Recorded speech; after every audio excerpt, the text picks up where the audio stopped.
Rester ou non dans l'Union européenne? Au Royaume-Uni, le dilemme a ressurgi pour la première fois depuis 1975 avec le retour des conservateurs au pouvoir, c'était en 2010. Le Premier ministre David Cameron a d'ailleurs promis de consulter les Britanniques sur le sujet en cas de réélection en 2015. Alors pour comprendre ce débat et les conséquences qu'aurait une éventuelle sortie du Royaume-Uni de l'Union européenne, je reçois Pauline Schnapper, professeure de civilisation britannique contemporaine à l'université Sorbonne Nouvelle Paris 3 et membre de l'Institut universitaire de France. Bonjour Pauline Schnapper. Bonjour. Alors, vous publiez à la documentation française « Le Royaume-Uni doit-il sortir de l'Union européenne ?» avec un point d'interrogation. Alors, première question, qu'est-ce que le Royaume-Uni aurait à gagner d'une sortie de l'Union européenne?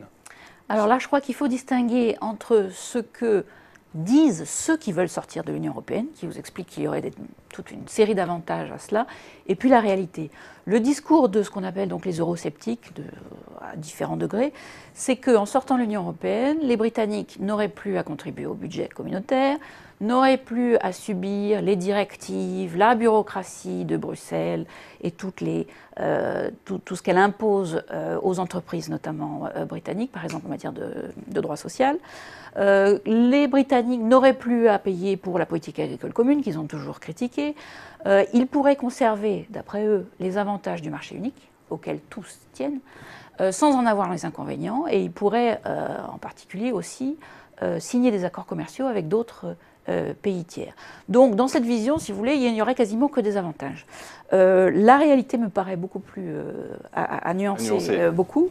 D'abord parce que si le Royaume-Uni quittait l'Union européenne, elle serait quand même obligée de suivre les règles du marché commun si elle voulait profiter du marché unique et de l'accès donc au marché commun.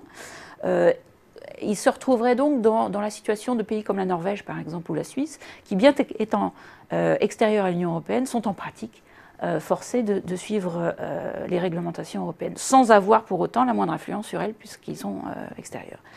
De la même façon, si on prend un exemple comme la politique agricole commune, en sortant de l'Union européenne, le Royaume-Uni n'aurait plus à contribuer à son financement, mais il serait, selon toute vraisemblance, forcé de soutenir ses propres agriculteurs. Donc il n'est pas certain qu'il gagnerait même sur ce point. Alors pourquoi est-ce que le débat revient avec autant de force sur le devant de la scène?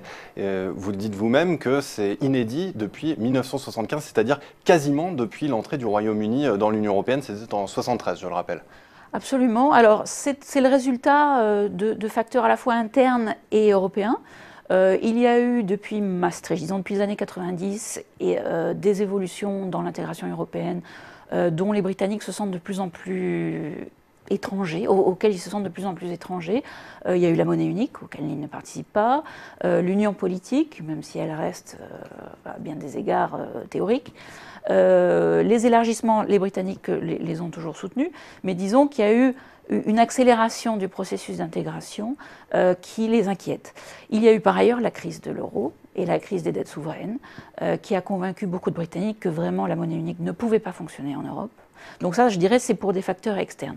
Et puis, il y a des facteurs de politique intérieure qui jouent un rôle très important, et en particulier l'évolution du Parti conservateur depuis les années 90, et depuis surtout qu'ils ont quitté le pouvoir en 97, entre 97 et 2010, leur retour au pouvoir, ils sont devenus de plus en plus anti-européens. Pour toute une série de raisons sur lesquelles je m'étends davantage dans le livre. Et puis il y a aussi la montée en puissance de tous ces partis eurosceptiques comme l'UKIP, par exemple. Oui, alors le UKIP, c'est, disons, l'autre facteur, mais qui est très lié à l'évolution du Parti conservateur, parce que les dirigeants de ce nouveau parti sont pour la plupart issus du Parti conservateur. Leurs électeurs, au départ aussi, étaient surtout des conservateurs. On voit maintenant qu'ils sont en train d'attirer d'autres types d'électeurs, notamment travaillistes. Ce parti UKIP n'est pas pour l'instant représenté au Parlement, mais il a eu de très gros succès aux élections européennes de 2004, puis 2009 et surtout cette année, en 2014, où il est arrivé premier. Alors, les élections européennes sont conduites avec un mode de scrutin proportionnel. Donc, les petits partis ils sont toujours beaucoup mieux représentés que dans les élections nationales qui sont conduites avec un mode de scrutin majoritaire. Donc, UKIP fait peur, et notamment au Parti conservateur, et l'entraîne vers une position de plus en plus anti-européenne. Est-ce qu'on pourrait prendre la première question que je vous ai posée dans le sens inverse, en fait, est-ce que l'Union européenne aurait à gagner d'une sortie du Royaume-Uni? On entend souvent dire que oui, effectivement, cela permettrait un approfondissement de l'Union européenne sur un point de vue politique. Oui, c'est effectivement un discours qu'on entend beaucoup en France, hein, chez les dirigeants qui ont souvent, ceux qui ont quitté le pouvoir d'ailleurs, je pense à Michel Rocard qui a écrit cet article dans Le Monde avant l'été pour dire que ça serait beaucoup mieux que le Royaume-Uni quitte l'Union européenne, qu'enfin on pourrait avancer vers plus d'intégration et de fédéralisme. Moi je n'y crois pas, parce que ce raisonnement repose sur l'idée que seul le Royaume-Uni bloquerait l'approfondissement depuis des années, depuis qu'ils sont membres en 1973. Or, si on regarde la situation actuelle, et en particulier depuis le début de la crise de l'euro, ce qui bloque l'avancée vers, par exemple, l'union bancaire ou la mutualisation des dettes, c'est l'Allemagne. Les pays qui bloquent la négociation de nouveaux traités pour aller plus loin, ce sont entre autres la France, qui a peur des difficultés de ratification s'il fallait organiser un référendum, etc. Qui bloquent l'avancée dans la politique étrangère et de sécurité commune. C'est un peu le Royaume-Uni, il faut le dire, mais pas seulement. C'est aussi, pour des raisons différentes, l'Allemagne qui est très réticente à s'engager davantage sur la scène mondiale, et parfois la France qui préfère faire cavalier seul. Donc malheureusement, je dirais, il ne suffirait pas de bouter dehors le Royaume-Uni pour résoudre tous les problèmes de l'Union européenne. Alors, quelle est la contribution, si on se place dans une perspective historique, du Royaume-Uni à la construction européenne? Vous écrivez dans votre livre qu'elle est largement sous-estimée. Oui, là encore, je crois qu'en France, on a tendance à avoir une vision un petit peu simpliste du rôle du Royaume-Uni en Europe et de le voir comme l'empêcheur de tourner en rond, qui n'a, c'est ce dont on vient de parler, qui n'aurait que mis des bâtons dans les roues des fédéralistes. En réalité, si on regarde depuis les années 60 et en tout cas 70, depuis que le Royaume-Uni est membre de l'Union européenne, je dirais qu'il a joué un rôle positif dans un certain nombre de domaines, à la fois politiques et économiques. Alors lesquels? Alors, sur le plan, disons, ce qui résumerait, je dirais, l'ensemble, ce serait le libéralisme britannique. Si vous voulez. Le Royaume-Uni a, tant sur le plan politique que sur le plan économique, soutenu une vision libérale pour l'Union européenne. Alors sur le plan économique, sur le plan politique peut-être d'abord en un mot, le Royaume-Uni pose depuis le début des questions qui me semblent importantes et qui sont devenues maintenant prioritaires, qui sont celles de la démocratie en Europe.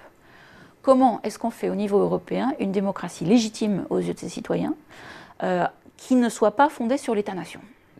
Ce qui jusque-là a toujours été la base. Ça, c'est un débat d'impulsion britannique. Ça, c'est depuis le départ les Britanniques qui posent cette question, parce que pour eux, c'est quand même les parlements nationaux qui détiennent la légitimité. Et donc, ils se demandent comment est-ce que l'Europe pourrait avoir une légitimité comparable. Or, ce qu'on voit depuis quelques années, bien sûr, c'est que maintenant, cette question se pose à l'ensemble de l'Union européenne. Donc ça, je crois que c'est un vrai mérite de la part des Britanniques. Sur le plan économique, les Britanniques poussent depuis le départ pour davantage d'intégration du marché unique, y compris dans des domaines où d'autres pays comme la France ont plus de mal, comme les services ou l'énergie.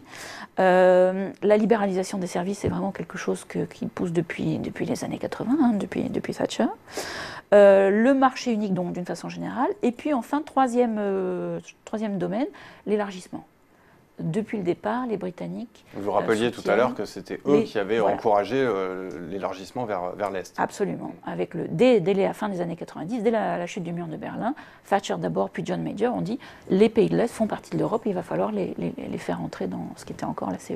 Pauline Schnapper, je vous remercie d'être venue sur Xerfi Canal pour éclairer ce débat sur une sortie, oui ou non, du Royaume-Uni de l'Union européenne. Je rappelle le titre de votre livre, Le Royaume-Uni doit-il sortir de l'Union européenne ? À la documentation française. Merci. Merci à vous.